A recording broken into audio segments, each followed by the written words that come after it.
Hi, and welcome to another episode of Hot Takes with me, the Silver Fox. In an example of sheer, utter, rank hypocrisy, Theresa May voted to ban Boris Johnson from the House for 90 days. She attacked him. She claimed no one is above the law. And she's right, no one is above the law. Now, the problem that Parliament has got is that it has now set a precedent. If you actually have COVID and get on a train and meet people, Parliament has said that a 30-day ban is sufficient. However, if you attend a party in Parliament during lockdown, Parliament has decided that a 90-day ban is appropriate. So what are these people going to do? These people who said that 90 days is appropriate and that banning Boris for 90 days would be appropriate. What do they do when the evidence is emerged that they too attended a party during lockdown? You see, they've now set that precedent. And I think it goes to show that, as much as I think he's a tit in many, many respects, that Boris, in fact, wasn't punished for having a party during lockdown. Boris's punishment was, from Theresa May's point of view, because he ousted her as leader. And for a lot of the others, it was because of Brexit. Boris was punished. They had an opportunity and they went for it. And that's absolutely fine. And he did the right thing in resigning. They can't punish him now. He's gone. But they set the 90-day precedent. Now, this isn't a story that you're going to see in the mainstream media because they all don't want this to be a thing. They really don't want this because they've all of a sudden realised that Boris wasn't the only one having parties during lockdown. And we're going to look at this article. Now, this has had to come from Guido Fawkes because, like I say, none of the mainstream parties will touch this. But he's got the receipts.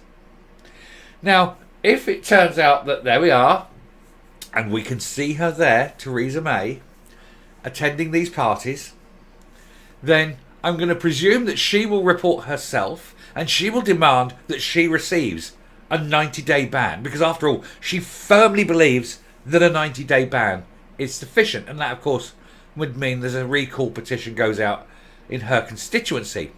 For her to do anything else after being so vociferous would be hypocritical, to say the least. Let's have a look at this and see not just Theresa May at a party. Here goes. Right, here's this report from Guido Fawkes, and all doffs hat, all credit to him. You won't, like I say, you won't see this in the mainstream media, but he has the receipts. He has the pictures. Now, there is an MP called Bernard Jenkins who, incidentally, Richard Curtis always puts in a Bernard into everything he writes. Bernard is the awkward child. He's the annoying man. He's the mad nurse in Blackadder, Blackadder 2, things like that. Always a Bernard. And it's based on Bernard Jenkins because Bernard Jenkins stole Richard Curtis's girlfriend years ago. They've subsequently split, by the way. But at the time of the parties, Bernard and his wife were having these parties. So you've got this thing where obviously it's a political thing. It's not that they firmly believe Boris needs to go because he had parties. It was purely political. But as I say, the precedent's been set. And so now you've got Bernard Jenkins. His wife hosts a party. Bernard's there. So Bernard needs to go. That's a 90-day ban.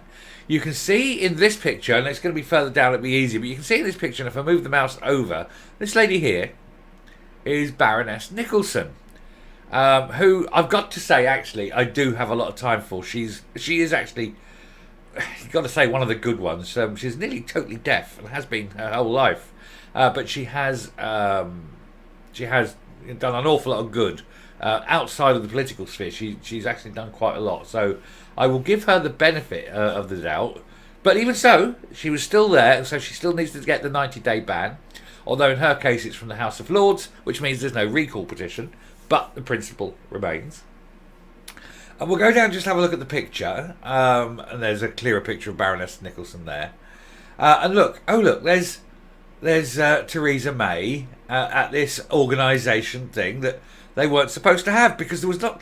Look, we'll put the masks on. We'll put the masks on for the photo shoot. But of course, they're all up there not wearing their masks with their drinks in their hand. So the hypocritical part is they're putting the masks on for the photo shoot, but not for the what they call a socially distanced party, which isn't a thing. So we'll go through this just to show. So you've got Bernard Jenkins, you've got Theresa May, and Baroness Nicholson, all in the room, all there, at a thing called a socially distanced party, which didn't exist in law. The law was quite clear on mixing and meeting. And Theresa May, launched into Boris. Now, I hope she's going to launch into Bernard Jenkins, and she's going to launch into Baroness Nicholson, as well as herself. Hand all three in. You got to do it, otherwise, how can we believe anything you say?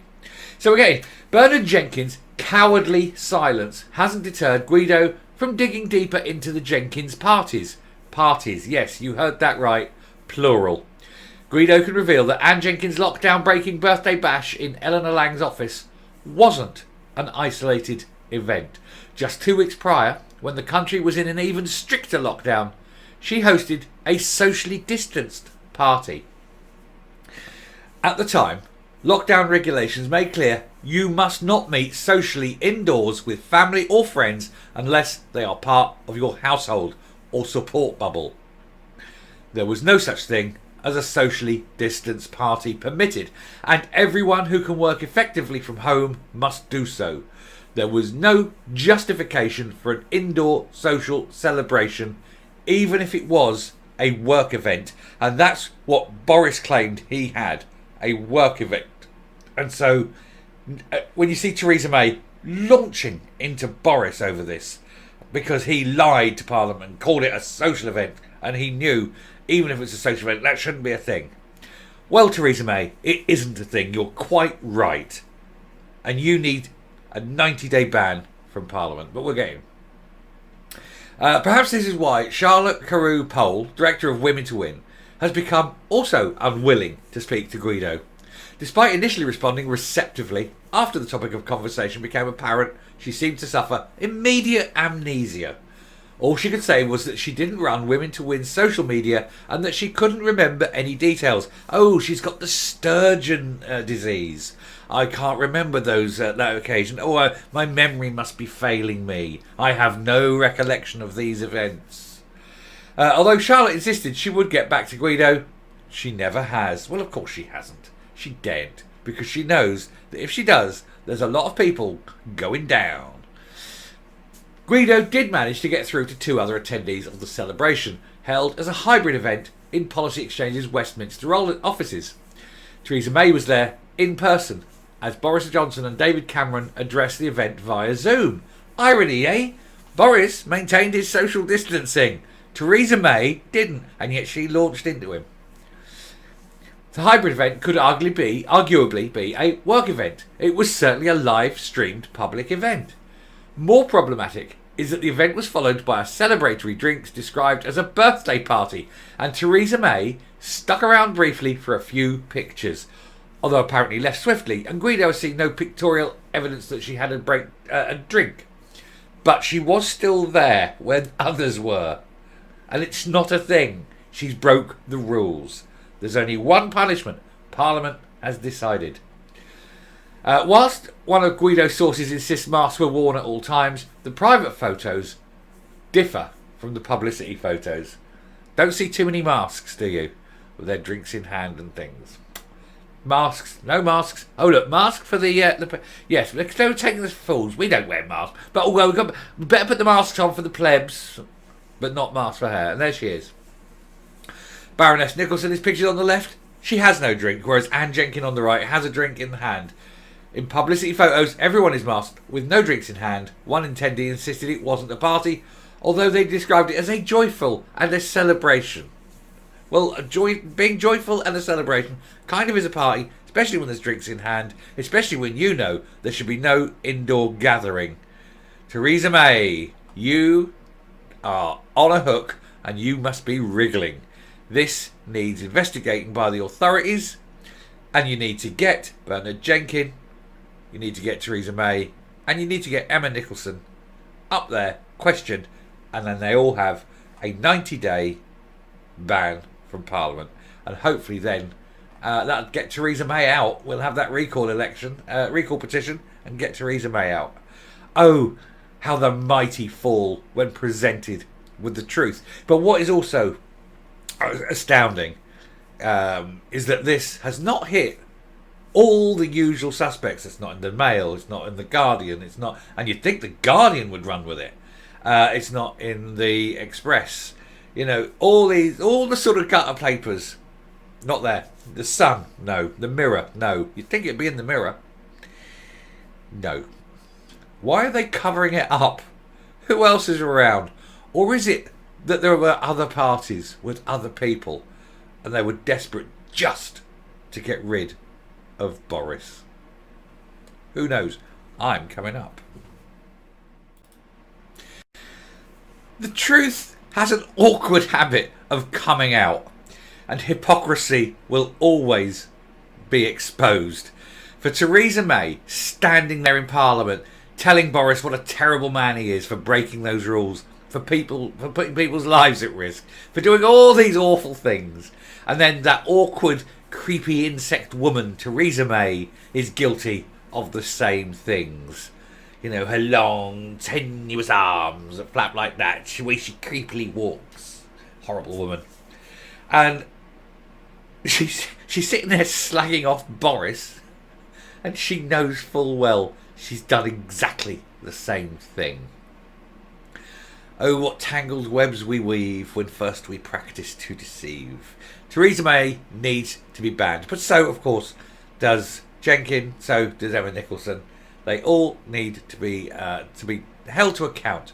But also, I think it is a terrible indictment that the mainstream media are trying to cover this up. But they weren't so hot at covering up Boris. Now, Boris gets what he deserves. I mean, you know, he's a liar, he's a serial adulterer, you can't trust him at all. But at least he had personal charm. These people, they don't have charm. Theresa May has zero personal charm. Anyway, I shall round off there. Thank you very much for listening. It was a pleasure to bring this one to you. I do love it when these little snippets of truth come out. It gives me hope in my soul that they will all one day be held to account. And as long as I have breath in my lungs, I will keep pushing for the truth. So thank you very much for listening. And if you do like what you see and hear on the channel, there's a subscribe button. It's what it's there for. Hit the button. Thank you. Until next time, stay safe, stay well, keep watching because the truth always comes out. And goodbye.